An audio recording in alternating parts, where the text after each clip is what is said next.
ভেটকি মাছ তো তোমরা অনেকভাবে খেয়েছো, কিন্তু আমি কথা দিচ্ছি এইভাবে ভেটকি মাছ বানিয়ে খেলে তোমরা অন্যভাবে আর খেতেই চাইবে না। প্রথমে এই ভেটকি মাছগুলোকে নুন, গোলমরিচ গুঁড়ো আর আদা রসুন পেস্ট দিয়ে ভালো করে মাখিয়ে রাখলাম। তখন রেডি করে নিলাম গন্ধরাজ লেবুর জেস্ট।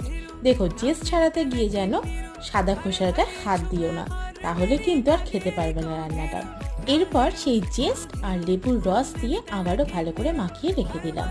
মশলা করে নিলাম সর্ষে, পোস্ত, চেরা কাঁচা লঙ্কা, নুন, চিনি, সাথে কিছুটা টক দই দিয়েও ভালো করে একটা মিশ্রণ তৈরি করে নিলাম। তারপর সেটাকে একটু কড়াইয়ের মধ্যে কষিয়ে নিলাম। তারপর কষানো হয়ে গেলে যখনই ঘন হয়ে আসবে তখনই উপর থেকে সেই মাছগুলোকে দিয়ে দেব।